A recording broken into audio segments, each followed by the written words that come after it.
नमस्कार। मध्य प्रदेश की तमाम बड़ी खबरें लेकर हाजिर हैं। आप देख रहे हैं खबर अपने एमपी की और आपके साथ मैं हूं आसिफ शेख। बुलेटिन की शुरुआत कर रहे हैं इस वक्त की मध्य प्रदेश की 3 बड़ी खबरों के साथ। तो पहली बड़ी खबर, एमपी में खनन माफिया एक बार फिर काल बना है। ग्वालियर में अवैध रेत से भरे ट्रैक्टर को पकड़ने की कोशिश में वन विभाग के आरक्षक की मौत हो गई। आरक्षक नरेंद्र शर्मा अवैध रेत से भरी ट्रैक्टर ट्रॉली के नीचे आ गए। दूसरी बड़ी खबर, छतरपुर के बमीठा इलाके से पुलिस ने विस्फोटकों का जखीरा जब्त किया है।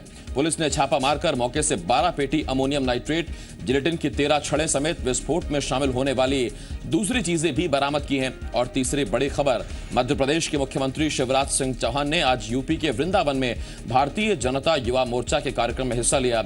शिवराज सिंह ने इस दौरान एमपी की तमाम योजनाओं को गिनाया।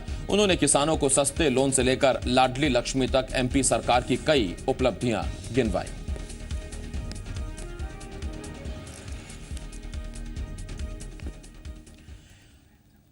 बुलेटिन में सबसे पहले बात बेखौफ खनन माफिया की।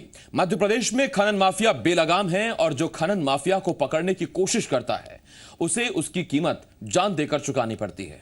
जी हां, एमपी में खनन माफिया एक बार फिर काल बन रहे हैं। ग्वालियर में अवैध रेत से भरे ट्रैक्टर को पकड़ने की कोशिश में वन विभाग के आरक्षक की मौत हो गई। आरक्षक नरेंद्र शर्मा अवैध रेत से भरी ट्रैक्टर ट्रॉली के नीचे आ गए।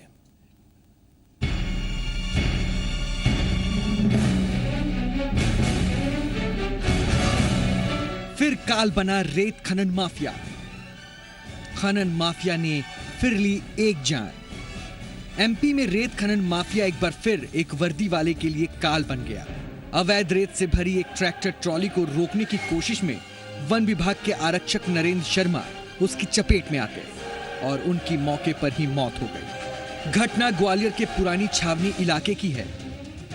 दरअसल मुरैना और ग्वालियर जिले के वन विभाग की टास्क फोर्स रविवार सुबह अवैध खनन के खिलाफ कार्रवाई करने पहुंची थी। पामौर के पास वन विभाग की टीम ने अवैध रेत से भरे 4 ट्रैक्टर को देखकर उनका पीछा शुरू किया। इस दौरान कांस्टेबल नरेंद्र शर्मा मौका देखकर ट्रैक्टर ड्राइवर को पकड़ने के लिए अपनी गाड़ी से उतरकर एक ट्रैक्टर की ट्रॉली पर चढ़ गए। तभी अचानक ट्रैक्टर ड्राइवर ने बचने के लिए ट्रैक्टर को तेजी से दौड़ा दिया और कुछ दूर चलकर ट्रैक्टर को सड़क किनारे पलट दिया। ट्रैक्टर की ट्रॉली पर चढ़े कांस्टेबल नरेंद्र शर्मा की रेत से भरे ट्रॉली के नीचे दबकर मौत हो गई। जब्ती के लिए हम लोग यहाँ से सुबह के टाइम सर्चिंग के लिए जा रहे थे। वो इतना तेज भगाते हुए और आगे पीछे करते हुए आए और अचानक इन्होंने यू टर्न कर दिया इस मोड़ से। तो वो ट्रैक्टर ट्रॉली रेत सहित जो है ऐसा टर्न किया कि हमारी एक सरकारी वाहन भी उसमें फंस गया। उन्होंने ले आके पलटा दी ट्रैक्टर वाले ने, और उसमें हमारा एक सिपाही जो साइड में बैठा था वो घायल हो गया। अभी वो खत्म हो गया है। वो पुलिस पूरी घटना की जांच कर रही है। पुलिस ने आरोपी ट्रैक्टर ड्राइवर लल्ला मवाई को गिरफ्त में ले लिया है और उसके खिलाफ हत्या का केस दर्ज कर लिया गया है। इस ट्रैक्टर ट्रॉली का मालिक मुरैना के नूराबाद का रहने वाला बताया जा रहा है। इसके खिलाफ भी पुलिस ने कड़ी कार्रवाई की बात कही है। घटनाक्रम में कड़ी कार्रवाई की जा रही है और इसमें हत्या का प्रकरण पंजीबद्ध किया जा रहा है। अभी जो जानकारी मिली है ये नूराबाद का रहने वाला है, मुरैना का, और इसके जो जिन लोगों का ट्रैक्टर है उनका भी जानकारी जुटाई जा रही है। इसमें किसी ऐसे सिंडिकेट या ऐसी कोई जानकारी नहीं मिली है, लेकिन जिन लोगों के नाम आए हैं उनको भी इसमें आरोपी बनाया जाएगा। पुलिस पूरी घटना की जांच कर रही है, लेकिन जिस वन विभाग के आरक्षक ने अवैध रेत से भरे एक ट्रैक्टर को पकड़ने की कोशिश में अपनी जान गंवा दी, उसी वन विभाग के अधिकारी इस पूरी घटना को महज एक हादसा करार दे रहे हैं। लेकिन इसमें ये दुर्घटना घट गई और ये जो वन रक्षक जिसकी मृत्यु हुई हमारा बहुत ही बहादुर वन रक्षक था। इससे पहले भी उसने इस तरह के ऑपरेशन किए थे। इसमें अभी तो ये जो जानकारी मुझे प्राप्त हुई है पुलिस का इन्वेस्टिगेशन किस स्थल पे है वो बेहतर जानते होंगे, क्योंकि मुझे जो जानकारी अभी प्राप्त हुई उसमें यही है कि वो उसको रोकने में थे और वो वाहन भगाने की कोशिश में ये घटना हुई है जिसमें वो टायर के नीचे आया। सवाल ये उठता है कि जब पुलिस कह रही है कि खनन माफियाओं के हाथों नरेंद्र शर्मा की हत्या हुई है, तो वन विभाग के अधिकारी के बयान में ये विरोधाभास क्यों? वन विभाग नरेंद्र की मौत को हत्या के बदले महज हादसा क्यों मान रहा है? वैसे एमपी में खनन माफिया के हौसले लगातार बढ़े हुए हैं। एमपी में खनन माफिया इससे पहले भी कई बार उन पर लगाम लगाने की कोशिश में लगे पुलिस अधिकारियों और कर्मचारियों की जान ले चुके हैं। ऐसे में इस वक्त का सबसे बड़ा सवाल यही है कि एमपी में खनन माफिया कब तक यूं बेखौफ बना रहेगा? आखिर खनन माफिया पर पूरी तरह से लगाम क्यों नहीं लग पाती? आखिर खनन माफिया पर नकेल कसने में कमी कहां रह जाती है? सुशील कौशिक, जी मीडिया, ग्वालियर। मुरैना भिंड इलाके में अवैध खनन माफिया के निशाने पर हमेशा से पुलिस अफसर रहे हैं। साल 2015 में मुरैना में कांस्टेबल धर्मेंद्र सिंह चौहान को खनन माफिया ने मौत के घाट उतार दिया था। वहीं मुरैना में ही 8 मार्च 2012 को आईपीएस नरेंद्र कुमार को माफिया ने पत्थर से लदे ट्रैक्टर से कुचलकर मार डाला था। और आपको बताते हैं कि कब कब इस तरह के हादसे हुए। 31 जनवरी 2012 को खनन माफिया अवैध पत्थरों से भरे 4 ट्रैक्टर ट्रॉलियों को पुलिस कंट्रोल रूम के पास से जबरन छुड़ा ले गए। 8 मार्च 2012 को खनन माफियाओं ने आईपीएस नरेंद्र कुमार की ट्रैक्टर ट्रॉली से कुचलकर हत्या कर दी। 10 मई 2012 को रेत माफिया ने टीआई हितेंद्र राठौर पर हमला कर अवैध रेत से भरे ट्रैक्टर ट्रॉली को छुड़ा लिया।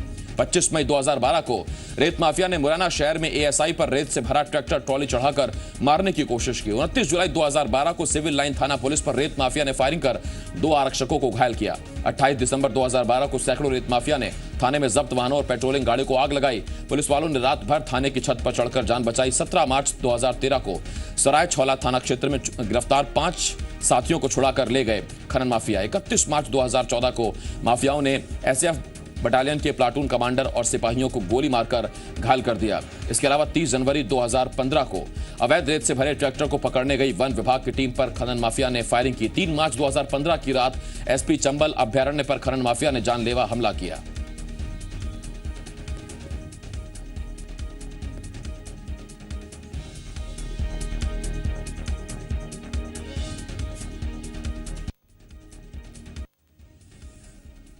उधर मध्य प्रदेश के मुख्यमंत्री शिवराज सिंह चौहान ने कांस्टेबल नरेंद्र शर्मा की हत्या पर दुख जताया है। उन्होंने पीड़ित परिवार को 5 लाख रुपए आर्थिक मदद देने का ऐलान किया है। साथ ही परिवार के किसी एक सदस्य को अनुकंपा के आधार पर तुरंत नौकरी देने की भी घोषणा की है। तो पूरा मामला आपको बताते हैं। दरअसल अवैध रेत खनन की जानकारी वन विभाग के अधिकारियों को मिली थी। वन विभाग की टीम अवैध रेत खनन को रोकने पहुंची। एक ट्रैक्टर ट्रॉली नजर आई और 4 ट्रैक्टर ट्रॉली पहले नजर आई जिन्हें पकड़ने की कोशिश की गई, लेकिन वन विभाग के आरक्षक इस ट्रैक्टर ट्रॉली के पीछे पहले तो दौड़े। इस ट्रैक्टर ट्रॉली के ड्राइवर को पकड़ने की कोशिश में वो ट्रॉली पर चढ़ गए, लेकिन ये देखकर ट्रैक्टर ट्रॉली के ड्राइवर, जिसका नाम लल्ला बताया जा रहा है, लल्ला ने पहले तो पुरानी छावनी में ट्रैक्टर घुसा दिया और उसके बाद फिर ट्रैक्टर पलट दिया, जिसके बाद रेत से भरी ट्रॉली पलट गई और उसमें जान चली गई नरेंद्र शर्मा की। हालांकि मुख्यमंत्री शिवराज सिंह चौहान ने आरक्षक की मौत पर दुख जताया है और 5 लाख रुपए का मुआवजा, इसके साथ ही साथ परिवार के एक सदस्य को फौरी तौर पर अनुकंपा के आधार पर नौकरी देने की बात भी कही है।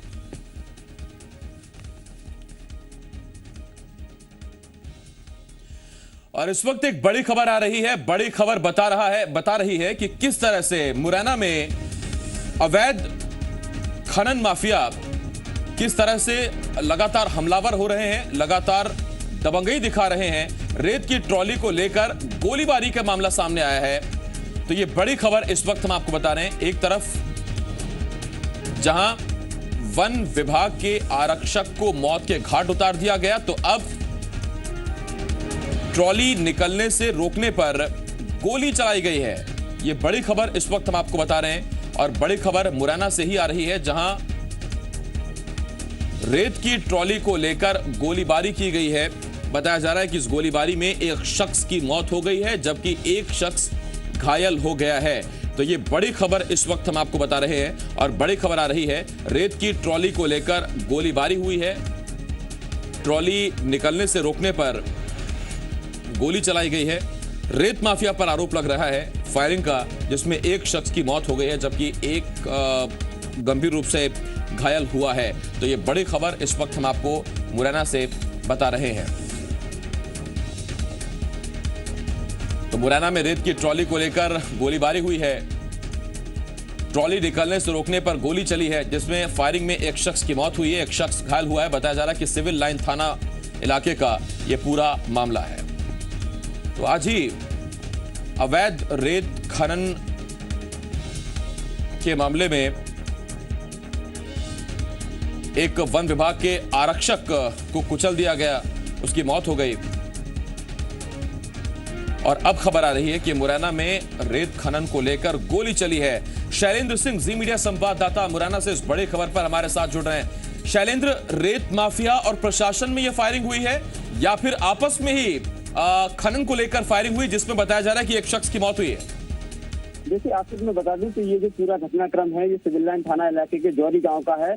अवैध खननकारी जो है वो जौरी गांव के रास्तों से रेत की ट्रॉलियां भरकर निकालते हैं और ये लोग काफी तेजी में निकालते हैं। ऐसे में हादसे की आशंका बनी रहती है। तो गांव के जो स्थानीय लोग हैं उन्होंने इन रेत माफियाओं को यहाँ से ट्रैक्टर ट्रॉली निकालने के लिए मना किया था। इस बात को लेकर रेत माफियाओं ने 2 दिन पहले ग्रामीणों के साथ मारपीट भी की थी, जिसकी बाकायदा थाने में शिकायत की गई थी। और आज सुबह फिर से इन लोगों के बीच में विवाद हुआ था और बताया जा रहा है कि दोपहर के बाद एक बार फिर से विवाद हुआ और दोनों पक्षों में गोलीबारी हुई है। रेत माफियाओं ने गोलीबारी की है और जो 2 लड़के, एक 14 साल का नाबालिग लड़का बताया जा रहा है, उसके अलावा एक 40 साल का वृद्ध, ये दोनों लोग मोहल्ले में खड़े हुए थे, गोलीबारी को देख रहे थे। उसी दौरान जो गोलियां हैं वो इन लोगों को लगी हैं और 14 साल का जो लड़का है उसकी इलाज को ले जाते समय ग्वालियर के रास्ते में मौत हो गई है। और जो 40 साल का एक और व्यक्ति है वो जिंदगी और मौत के बीच जूझ रहा है। जी, बहुत शुक्रिया, अपडेट लेते रहेंगे आपसे। शैलेंद्र सिंह, नजर बनाए रखिएगा। शैलेंद्र सिंह, जी मीडिया संवाददाता, इस वक्त मुरैना से उस बड़ी खबर पर जानकारी दे रहे थे। और पूरी खबर यह है कि सिविल लाइन थाना इलाके में ग्रामीणों ने खनन माफियाओं को मना किया था हादसों के डर की वजह से कि यहां से ट्रैक्टर ट्रॉलियां ना निकालें। लेकिन जब ट्रैक्टर ट्रॉली वहां से लगातार निकलती रही, विवाद बढ़ा। उसके बाद रेत माफियाओं पर आरोप लग रहा है कि रेत माफिया ने वहां गोलीबारी की, जिसमें एक 14 साल के लड़के की मौत हो गई है और एक शख्स गंभीर रूप से इस घटना में घायल हो गया है। उधर छतरपुर के बमीठा इलाके में पुलिस ने विस्फोटकों का जखीरा जब्त किया है। पुलिस को सूचना मिली थी कि पिकअप वाहन से भारी मात्रा में विस्फोटक उतारकर रिहायशी इलाके में एक मकान में जमा कर रखा जा रहा है। पुलिस ने छापा मारकर मौके से 12 पेटी अमोनियम नाइट्रेट, जिलेटिन की 13 छड़ें समेत विस्फोट में इस्तेमाल होने वाली दूसरी चीजें बरामद की हैं। पुलिस ने विस्फोटकों की ढुलाई करने वाले पिकअप वाहन को भी जब्त कर लिया है। पुलिस एक आरोपी को हिरासत में लेकर उससे पूछताछ कर रही है।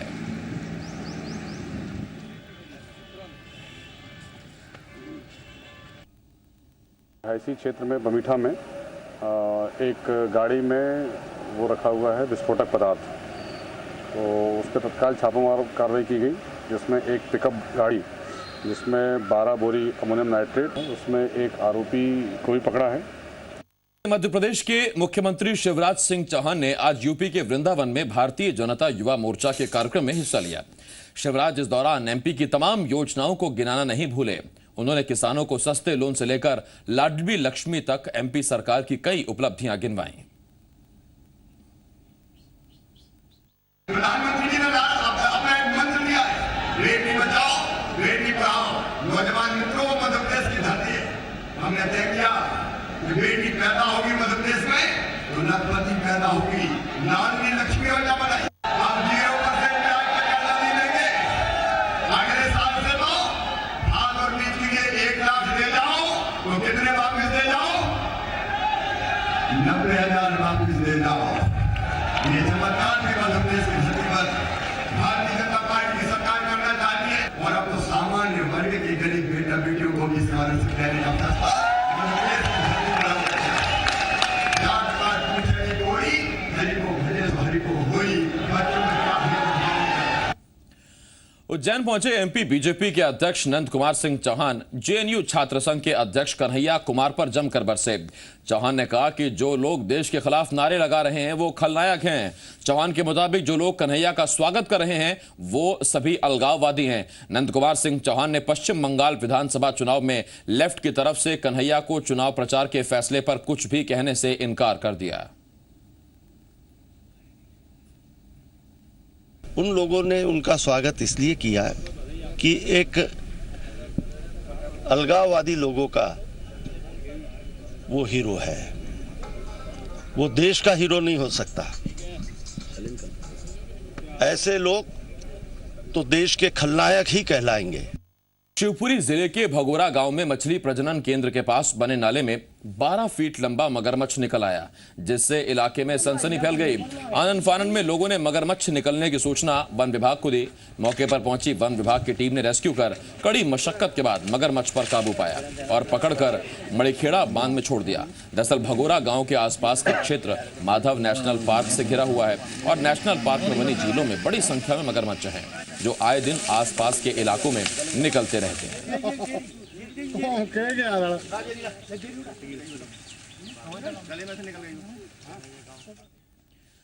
पीएम मोदी के स्वच्छ भारत अभियान में अब आम लोग भी बढ़ चढ़कर हिस्सा ले रहे हैं। रतलाम में भूतेड़ा गांव के एक हेयर सैलून संचालक ने ऐसे लोगों के बाल काटने और शेविंग करने से इनकार कर दिया है जिनके घर में शौचालय नहीं है। दुकान के बाहर बाकायदा एक बोर्ड लगाकर यह ऐलान किया गया है कि सैलून संचालक अमरूलाल सेन का कहना है उन्होंने पंचायत से ऐसे लोगों की लिस्ट ली जिनके घर में शौचालय नहीं है और ऐसे लोगों की ना तो शेविंग की जा रही है और ना ही उनके बाल काटे जा रहे हैं। यही नहीं, अमरूलाल खुद लोगों को पंचायत ले जाकर उनके घर में शौचालय बनवाने में मदद भी करते हैं। उनका कहना है कि इस फैसले से उनके व्यापार में नुकसान तो हो रहा है, लेकिन इससे गांव के लोग शौचालय बनवाने के लिए आगे आने लगे हैं। अमरूलाल के इस कदम की आम लोगों के साथ ही अधिकारी भी तारीफ कर रहे हैं। खुद कलेक्टर ने गांव पहुंचकर अमरूलाल से मुलाकात की और उनके काम की तारीफ की, साथ ही दूसरे लोगों को भी स्वच्छ भारत अभियान से जुड़ने की अपील की।